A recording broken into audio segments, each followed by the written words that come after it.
다 같이 큰 목소리로 이야기해 볼게요. 시작!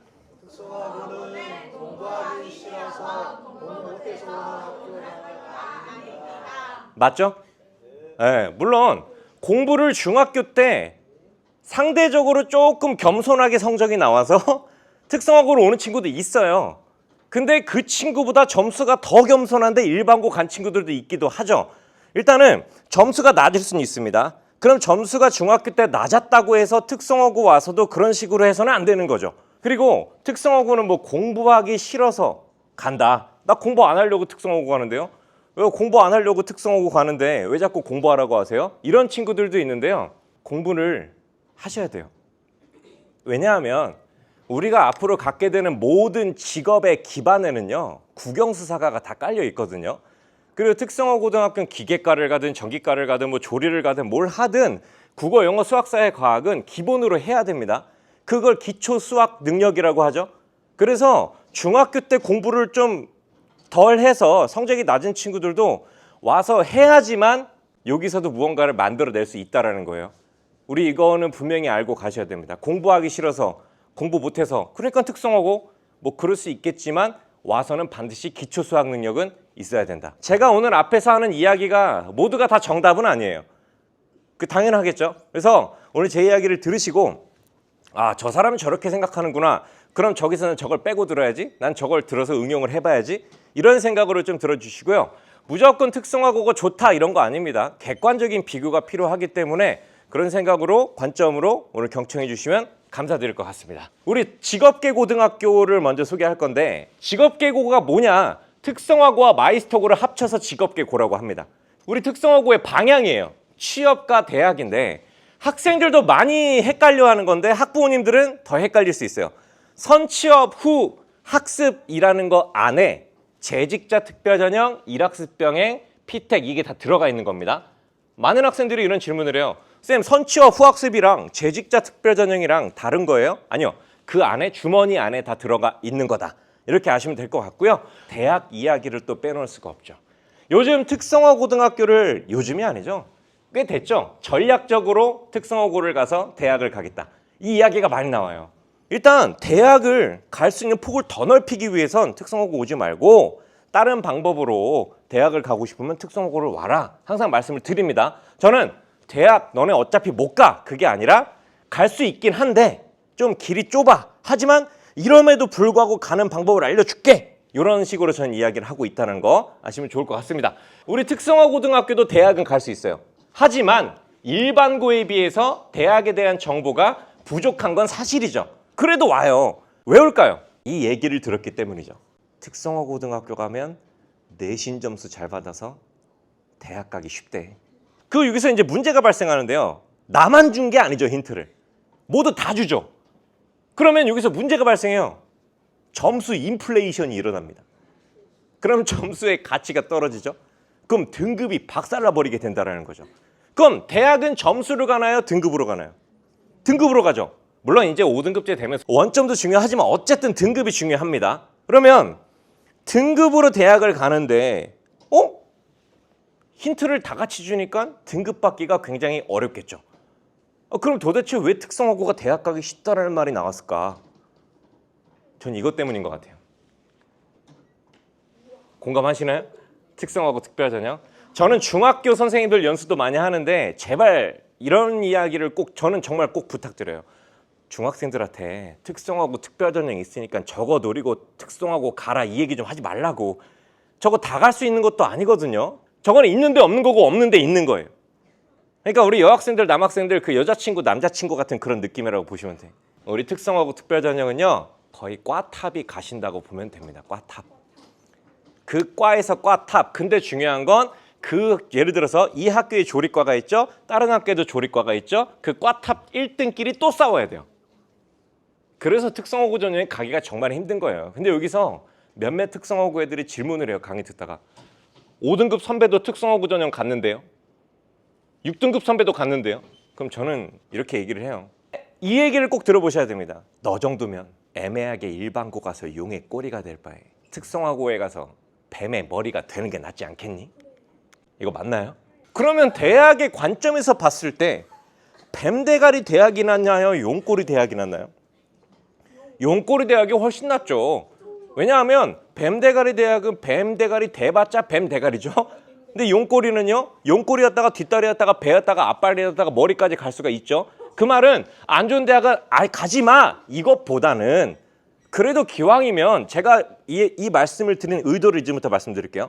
취업을 하든 대학을 가든 일단 용 머리를 가기 위해서 노력을 하다가 안 돼서 여기를 갈 생각을 해야 되는데 애초부터 그냥 뱀 꼬리, 뱀 발목 정도까지 생각하고 노리고 있다가 간다는 거죠. 중소기업을 가든 대기업을 가든 뭐 대학을 목표로 하든 이만큼 가려고 하다가 차선책으로 여기 갈 생각을 해야 되는데 애초부터 그냥 여기만 생각하고 있으면 더 밑으로 내려가겠죠. 아니 저는 그래도 여기가 제일 좋은데요. 그럼 여기를 간다 하더라도 이만큼 가려고 공부하는 애들이랑 같이 공부를 하면 여기서 에이스가 되겠죠. 제가 말한 의도는 이겁니다. 여러분들이 성적이 좀 낮아요. 근데 그건 여러분들이 공부에 난 재능이 없어라고 판단하지 마세요. 왜냐하면 여러분들 0에서 100까지가 재능의 영역이라고 쳤을 때 90에서 100은 재능이라고 볼 수 있겠지만 0에서 80은 노력의 영역이 될 수 있거든요. 20까지밖에 안 해봤으면서 역시 난 공부에 재능이 없어. 웃기지 마세요 여러분들. 그거 아니거든. 그 말은 뭐예요? 공부의 양이 부족하다라는 거죠. 우리 반에서 1등 찍는 애 3시간, 10시간 공부할 때 나는 30분밖에 안 한 거고요. 우리 반에서 우리 반에서 반 1등 찍는 애가 이 문제 풀려고 미친 듯이 계속 붙잡고 이틀 3일 노력할 때 나는 하다가 안 되니까는 그냥 10분 하다가 포기하고 릴스 보고 쇼츠 보러 갔다 이거죠. 공부의 양이 부족한 것뿐이니까 여기서 자존감 떨어질 필요가 1도 없다라는 거예요. 그러면 특성화고에서 좋은 대학 가는 방법 지금부터 대공개합니다. 수능 공부를 해야 되는 3가지 이유 말씀드릴게요. 첫 번째, 수시 떨어지면 정시를 가야 되니까. 자, 그리고 수능 최저. 그리고 마지막, 인문계 고등학교들은 도대체 수능을 왜 준비할까요? 너무 뻔하죠? 대학 가려고. 어떤 대학? 좋은 대학이죠. 근데 우리 특성화고 애들은 해야 되는 이유가 하나 더 있습니다. 수업을 따라가기 위해서. 자, 그러면 여기서 정리하고 넘어갈게요. 일반고는 취업인가요? 대학인가요? 대학이죠. 특성화는 취업인가요? 대학인가요? 일단 취업입니다. 특성화고는. 그러면 특성화고를 와서 대학을 가고 싶어요? 그러면 일반고 애들이랑 똑같이 해야 된다는 거예요. 쉽게 갈 생각 절대 하면 안 됩니다. 이거는. 그래도 내신 좀 따기 쉬우니까 일반고 애들보다 가기 유리하잖아요. 그 요행을 바라지 마시고요. 일반고 애들이랑 똑같이 하고 가겠다는 각오로 대학을 가야지. 그러지 않으면 전 상담 전화가 꽤 많이 오거든요. 중학교 학부모님들한테. 저한테 상담을 받고 전 분명히 그냥 일반고를 보내시라 대학을 갈 거면 그러고 나서 얼마 전에 연락이 왔어요. 애가 특성고를 갔어요. 대학 가려고. 근데 이런 말씀을 하시더라고요. 애가 바보가 됐대요. 왜요? 특성화고는 사실상 1학년 때 거의 국영수 일반 교과가 다 끝나거든요. 2학년 때 있어봤자 한두 과목이에요. 그 친구의 친구, 일반 고등학교 간 애랑 같이 학습량, 학습 능력을 보면은 이 친구가 떨어진다라는 거예요. 자, 본인의 아들이. 근데 저는 말씀드렸어요. 그럴 수밖에 없습니다, 어머님. 제가 말씀드렸잖아요. 특성화고는 학교 운영 특성상 국영수사과보다 실습입니다. 그럼 특성화고 다니면서 국영수사과 제가 가외 붙이라고 말씀드렸잖아요. 그러실 거면. 특성화고가 나쁘다 이게 아니고요. 특성상 국영수사과 실수가 좀 부족합니다. 어쩔 수 없어요, 그건. 그러니까 이거는 특징은 좀 알고 진학을 하셔야 된다. 지금 제가 되게 부정적으로 말씀드리진 않았죠? 대안을 다 말씀을 드린 겁니다. 이제 시험 이야기로 넘어가 보려고 합니다. 제일 중요한 얘기죠, 사실. 고3 10월 달부터 현장 실습을 나가거든요. 맥스 3개월 정도를 나갑니다. 좀 빨리 나가기도 하지만 평균은 10월인데 하루 나갈 때마다 6만 원씩 받아요. 회사에서 월급까지 받습니다. 월급까지.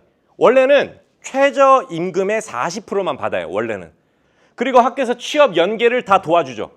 업체를 확보하고 있기도 하고 학교마다 취업부 선생님들 또는 뭐 취업지원관 선생님이 있는 학교다? 그러면 그분들께서 업체를 발굴해요. 이 회사가 괜찮은 회사인지 노무사님들이랑 같이 가서 회사가 안전한지 점검을 싹 다 한 다음에 그리고 괜찮다 싶으면 그 친구를 채용을 연결시켜줍니다. 근데 그럼에도 불구하고 사고는 날 수 있겠죠. 근데 사고가 고졸 취업자들만 쫓아다니는 건 아니에요. 언제 어디서 날지 모르는 거니까 취업 장려금이라는 게 있어요. 취업을 고3 때 나가서 1년 동안 다니겠다고 약속을 하면 500만 원을 주는 제도거든요. 원래 한 방에 500만 원을 줬어요. 근데 이제는 좀 나눠서 줍니다. 3개월 다니고 200 주고 9개월 다니고 나머지 300 주고. 이거 합치면 2,540이거든요. 근데 이 위에 있는 것까지 합치면 3,410만 원. 인생 전체로 따졌을 때 3,410만 원은 그렇게 큰 돈은 아니죠. 전체니까. 근데 나이 20살 12월 달에 3,400이다? 좀 무시 못하는 금액입니다. 그래서 제 생각은 그래요. 막연하게 대학 가는 애들은 전문대를 갔다고 칠게요. 근데 차라리 막연한 취업을 해요. 특성화고에서. 상대적으로. 이게 훨씬 낫죠. 왜요? 최소한 돈이라도 벌고 경력이라도 쌓으면서 내가 번 돈으로 하고 싶은 걸 찾기 위해 투자까지 해볼 수가 있죠. 고졸이 대졸보다 월급이 적다고 하던데요. 그래서 고졸 취업과 대졸 취업은요. 고졸이고 대졸이죠. 대졸이 월급을 더 많이 받을 수밖에 없습니다. 이거는. 왜요? 우리보다 4년 공부 더 했죠. 인생 8년 더 살았죠. 상황 대처 능력 더 뛰어나죠. 4,800만 원 더 투자했죠. 사회가 이걸 보상해 주는 거죠. 근데 우리가 월급이 오르면 얘네도 오르죠. 우리가 오르면 얘네도 오르죠. 이건 끝이 없어요. 근데 우리가 비교해야 될 건 이거죠. 우리가 28살이 되면 얘네가 36이 되죠. 얘네가 그러면은 28살 때는 월급을 얼마를 받았지? 우리는 28살에 경력이 어느 정도고 월급을 어느 정도 받지? 요거를 생각해 볼 필요가 있다라는 거죠. 그러니까 무조건 고졸 취업이 좋다가 아니라 고졸 취업의 월급에 대한 개념을 좀 말씀을 드린 거고요. 제 강의 여기서 마무리 짓도록 하겠습니다. 감사합니다.